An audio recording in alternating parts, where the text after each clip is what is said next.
Les amis, nous sommes vendredi, il est quelque chose comme 17 h je crois. Et je sais que ce matin, Chris était avec 3 collègues et ils ont avancé de ouf. Apparemment le plancher, je vais souffler comme d'hab. Et j'étais trop impatiente de venir voir. Donc, là où je vous ai laissé la semaine dernière, en fait on n'a toujours pas fait l'entrée, ça n'a pas changé. En même temps je vous ai laissé mercredi, nous sommes vendredi et en une journée on n'a pas fait ça. Par contre voilà, la future cuisine a avancé. Alors on a probablement changé d'avis, peut-être qu'ici ce sera un salon. Il faut vraiment que j'attende pour les plans, je peux pas vous le dire tout de suite parce que vous vous souvenez au début j'avais prévu de faire une chambre d'amis ici, qui sera bien évidemment du coup la chambre du bébé, mais on ne sait plus si on l'a fait ici, on a probablement changé d'avis. Bref, regardez comme c'est trop beau. Bon, ils se sont arrêtés pile à la salle de bain. Mais voilà. Trop canon. Et en fait ici, pourquoi il n'y a rien? Parce que ce sera l'espace cuisine et il y aura du carrelage. Au début je voulais tout faire en plancher, puis au final on va mettre un petit carrelage, à mon avis il fait carreau de ciment, j'en ai repéré un très très joli sur l'as de carreau. Donc faut que je le commande d'ailleurs. Donc voilà, ça va être canon. Et là Chris il est en train de faire joujou avec le Manitou. Donc l'idée est la suivante, c'est de faire rentrer le placo avant que les menuiseries n'arrivent. Donc apparemment ils ont reçu cette menuiserie et celle-ci, et celle-là arrive plus tard. Voilà, je sais pas pourquoi, mais peu importe. On est déjà content d'avoir des premières menuiseries a priori du coup la semaine prochaine, donc dans le prochain vlog pour vous. Donc voilà, c'est l'occasion là de louer encore un Manitou, c'est le deuxième qu'on loue, pour faire monter le placo ici et pouvoir l'entreposer, comme ça il est déjà dedans et ça nous évite de le passer dans les escaliers quoi, forcément. Alors en fait vous avez été nombreux à dire que de faire le salon ici avec la télé ici, c'était peut-être un peu cliché de se faire un petit salon comme ça. Et c'est vrai que moi, mon idée première, bien avant de tomber enceinte et bien avant de commencer ici, je voulais qu'ici ce soit le salon, collé à la cuisine. Ça nous fait vraiment une pièce, mais absolument immensime. Et je voyais trop mon salon ici, la télé, le canapé. Enfin voilà, je l'imaginais trop. Donc l'idée, on se dit peut-être, on fait plus du tout de chambre. La chambre du bébé, donc ça me fait rire, ça me fait drôle. Je vous disais chambre d'amis, mais je pensais chambre du bébé. Donc plus de chambre de bébé ici, mais plutôt, pourquoi pas. Oh coucou. Hey. Tu vois un lutin. S'il te plaît. Faut enlever les chaussures. Faut enlever les chaussures. Ah pardon. Ah désolé. On est sur un sol fini là quand même. Ouh là là, pardon. J'explique l'histoire de la chambre du bébé. Et donc, mais j'ai pas assez de recul pour vous montrer ici, c'est pénible en fait. Quelle chambre du bébé? T'es enceinte? Et du coup, plutôt faire la chambre du bébé en long. Alors, il faudra que je vous montre sur le plan, ça aura plus de sens et ce sera plus joli. Mais vraiment, tout cet espace-là, donc on tirerait une cloison de ce pan incliné jusqu'à la ligne ici. Et ça ferait vraiment une chambre de bébé assez cool. Parce que là, il y a un... Bah, nous, on aime bien les pièces tarabiscotées en fait. Donc ici, ça pourrait faire un coin nuit. Ici un coin tapis de jeu, etc. Et ici le coin table à langer. Ça ferait une chambre de 10 mètres carrés, exactement de la même taille que si on l'avait faite à gauche. Et comme ça, bébé serait un peu à part, alors que la pièce à vivre serait ici, cuisine, salon. Et il n'y aurait pas la chambre en plein milieu de la pièce à vivre. J'étais en zoom, je m'en étais pas rendu compte. Là on voit mieux le volume de la pièce. Vous voyez un mur d'ici jusqu'à ici. Je crois que tu arriveras à me trouver de la feutrine comme ça demain? Ben, j'imagine. Il faut me dire où, quand, comment, qu'est-ce que c'est. Et voilà, tu me laisses l'échantillon? Ouais, je te laisse l'échantillon. Ah ouais, voilà. Bref, voilà, vous savez tout au niveau de nos interrogations. Mais ouais, du coup, plan numéro 1. Ouais, plan numéro 1, la chambre du côté cuisine. Plan numéro 2, la chambre plutôt du côté entrée qui ferait un coin nuit avec notre chambre juste à côté. That is the question. Je vais vous expliquer ça sur les plans juste après. Là, les plans faits par notre architecte. Donc vous savez, là c'est l'escalier en colimaçon. Et là, c'est ce que j'ai appelé l'entrée. Mon idée toute première, genre au tout début, même avant de penser à une chambre d'amis, en fait, quand on pensait juste à un appart pour nous, c'était vraiment de faire la cuisine comme ça, avec la table ici, ça ne change pas, et de faire mon salon ici. Après, on s'est dit, attends, il nous faut une chambre d'amis, nous on reçoit tout le temps de la famille et tout. Donc on avait dessiné une chambre d'amis ici. Ensuite, je suis tombée enceinte. Donc on a dit, bah ce sera la chambre du bébé. Et c'est vrai que ce week-end, en parlant avec des amis et tout, on s'est dit, mais attends, pourquoi ne pas faire la chambre du bébé ici? Donc là, c'est la fameuse cloison dont je vous parlais. Ce qui fait que quand tu rentres, tu aurais juste une petite entrée. Là, on a un placard pour poser nos manteaux, nos chaussures, etc. Et ça ferait un peu le coin nuit, si vous voulez. Ici, avec chambre du bébé, qui ferait 10 mètres carrés à peu près, je pense. Donc, comme je vous disais, ici, le coin nuit, donc son petit berceau, etc. Ici, des tapis pour faire un coin jeu. Et ici, la table allongée. Voilà, là, je pensais faire des étagères aussi pour que le bébé ait ses livres à hauteur, tout ça. Ici, notre chambre parentale qui fait 20 mètres carrés. Là, la salle de bain qui fait, je me souviens un peu, 11 mètres carrés quand même. On met le WC dedans. Et du coup, ici, donc la cuisine, ça ne change pas. Un grand placard ici. Et par contre, je voyais bien donc notre canapé là, au niveau de la cloison. Et notre télé, nos meubles, etc. Et dans ce grand placard, je voyais bien du coup d'intégrer mon bureau. Il y a des trucs assez jolis qui se font. Je ne sais pas encore exactement le style que je donnais, mais voilà en gros des inspirations que j'ai trouvées sur Pinterest. Donc un grand mur de placard et intégrer notre bureau. Donc j'ai trouvé aussi une version comme ceci ou encore une version comme ceci. Ça c'est assez réaliste parce que il y aura la porte ici qui donne donc sur l'entrée la chambre du bébé, notre chambre. Et je verrai notre bureau tout de suite là. Et vous savez, vous avez donc la cuisine en face.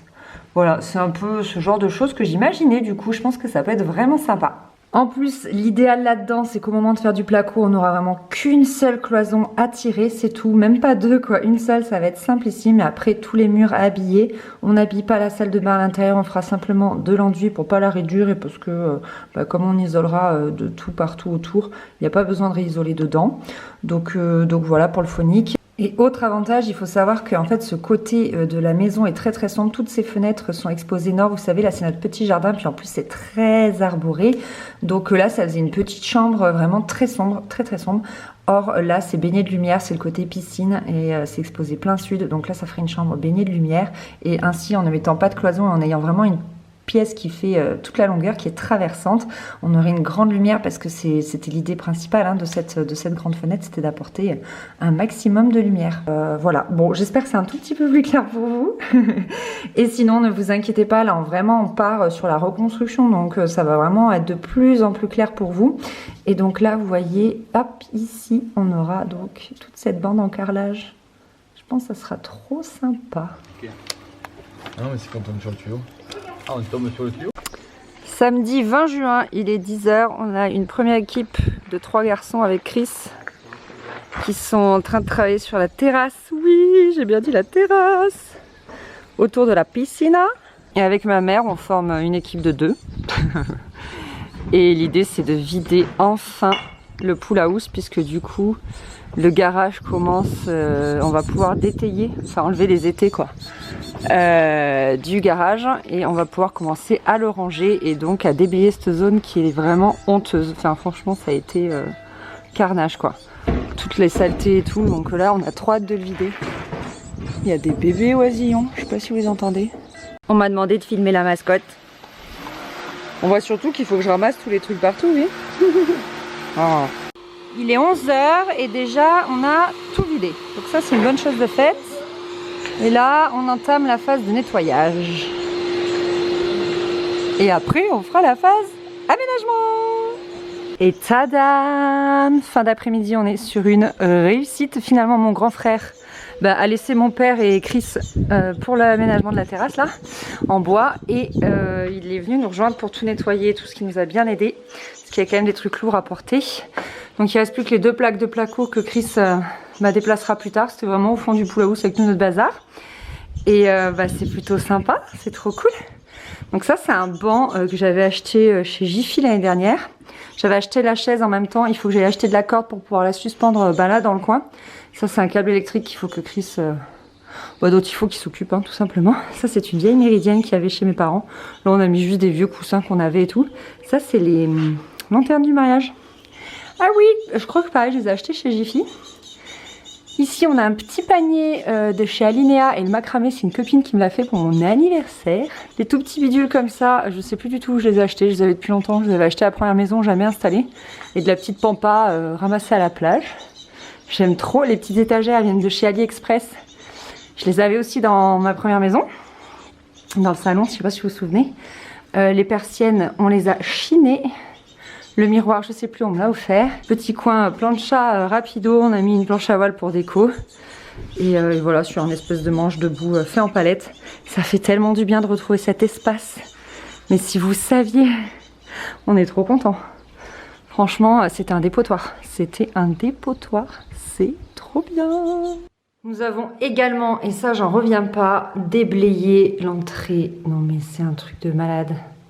Je vous ai pas fait d'avant-après, mais c'était plein partout de matériel. Donc là, il nous reste juste une caisse à trier, qu'on n'a jamais trié depuis le déménagement. Ça, c'est le Karcher qui va dehors. L'aspirateur, il ira dans la buanderie quand celle-ci sera praticable. Mais voilà, donc du coup, ça résonne vachement. Ça ira aussi dans le garage. Parce que l'entrée est vide, quoi. Ça fait un bien fou de retrouver une entrée. Je vais attendre de faire le ménage complet du sol. Pour apprécier d'emménager un petit peu, d'aménager un petit peu, mettre des plantes et tout pour pas que ça résonne et que ce soit un peu plus agréable quand même. Oh, je suis dans le décès. C'est que la vue de comme ça, c'est pas... Ouais, c'est pas le truc qui met le plus en valeur. Ah non. Je trouve que t'as pas le bras assez long. J'ai pas le bras long dans le biscuit, moi. Mais du Pépito, coup, il y a ça. Le roi du gâteau. Est-ce que vous savez où on est? Alors déjà, nous sommes dimanche, il est 18 h. Nous sommes là, allongés, sur le sol. Et moi, je suis dans le décès le plus total. Chris avait besoin de monter là une petite heure pour nettoyer le bord de fenêtre parce que demain on nous livre les fenêtres. T'es content? C'est pas sûr encore. Si. Eux ils sont... Arrête, fais pas ça. Je suis poussiéreux en fait. Je me trouvais un peu pâle. Donc demain... Il y a le bébé qui bouge, il est content qu'il y ait les fenêtres demain. Que je sois poussiéreux? Ouais. Il est où le bébé? Il est là. J'ai on un est gros où là? bidon aujourd'hui. On est allongé par terre au 2e étage de la maison. On n'en veut plus. Et oui, voilà le petit résultat de quelques heures de travail. C'est sympa plus. Comment tu filmes. Attends, je récupère. Non, tu récupères rien. Ah, explique pourquoi on a fait un plancher bois au lieu d'un plancher béton. Alors, pourquoi on a fait un plancher bois au lieu d'un plancher béton? Bah en fait on en a marre de faire du béton. Le béton ça suffit. La saison de la maçonnerie est terminée. On est passé à la saison de la menuiserie. Premièrement, question de délai avec le maçon, c'était intenable. Et le béton c'est l'hiver. L'été, on travaille autre chose. Non. Ensuite, deuxièmement, question de rapidité. Ouais. Troisièmement, question de hauteur, je crois, c'est ça? Non, c'est pas ça. C'est qu'en fait, Madame Anaïs a décidé d'utiliser un plancher peint maritime en guise de finition de sol. Je sais pas encore si je le laisse brut ou si je le peins. Elle va le peindre. Et du coup, étant donné qu'elle a utilisé ce choix, que c'est pas un parquet flottant, que c'est pas machin, du coup ça se cloue. C'est pas rentable de faire un plancher béton. Du coup, ça servait à rien de faire un plancher béton. Autant faire un plancher bois et aussi on gagne en hauteur. Parce qu'il y avait combien de centimètres en plus pour un plancher béton? 5? 10. 10? Ouais, 2 x 5. Ah ouais, 2 x 5, 10? 5 de bac acier et 5 de béton. Or là, on est au même niveau que le sol d'avant. Exactement. En moyenne. Des fois on est plus haut parce que c'était plus bas. Et des fois on est plus bas parce que c'était plus haut. Mais en moyenne on est au même niveau. Voilà. Donc c'est plutôt cohérent? C'est plutôt bien. Voilà. Tu me donnes la caméra? Donc là, Chris, il vient de se faire une petite heure de marteau-piqueur pour qu'ici ce soit bien lisse et tout et qu'il puisse poser les menuiseries demain correctement. Moi, j'étais là pour tout aspirer. D'ailleurs, il y en a encore alors que j'ai aspiré, je comprends pas. Ouais, c'est sous la plaque en bois. Ah, la plaque en bois. Oh, la plaque en bois. Donc il faut que je fasse ça après avoir laissé la caméra. J'aspirais partout parce que on ne veut pas laisser de petits cailloux sur le parquet pour pas l'abîmer. Et à un moment, lui, il avait la disqueuse et j'ai vu le marteau-piqueur sur le côté. Et qu'est-ce que j'ai fait? J'ai dénudé le bas du mur. Et Chris, je l'ai dénudé. Comment on dit? Si, j'ai décrouté. Voilà, jusque là à peu près. Et après la partie haute, c'est Chris qui l'a faite. Et trop contente. Et mine de rien, juste un mur comme ça, ça a fait une quantité de saleté. Donc j'ai aspiré toute la moquette. Vous en pensez quoi de ce mur? Et donc là, voilà, c'est un mur qu'on voulait garder dénudé. Et il faudra dénuder, enfin décrouter. Ouais, je sais pas pourquoi je suis sur dénudé. L'autre côté, voilà, où j'ai aussi un peu commencé, je sais plus, au tout début. Bah là, il reste plus grand chose quand même. Hein. Il reste que là. Moi aussi, je trouve qu'il reste plus grand chose avant. Et oh là là, il reste plus grand chose. Non, à décrouter, banane. Ah, non, mais c'est vrai, cette partie au final. Je pense que si on fait un rétro-planning dans 2-3 heures, on y est. Non, mais on aurait dû le faire en même temps, quitte à faire des saletés. Maintenant qu'on vient de tout aspirer. Et ça, c'est le placo du coup qu'on a rentré avec le Manitou. Ça, c'est mon goûter tout à l'heure. Et moi, j'ai rentré la moitié des plaques là. Et après, mon père est arrivé pour me sauver. Ils ont fait le reste avec Chris. Parce que pour moi, c'était trop. Ça, c'est l'OSB pour finir l'entrée. Et ça, c'est les fourrures. Voilà, on est rouge. On vous dit à la semaine prochaine. On espère que ce vlog vous a plu. Gros bisous. Salut, salut.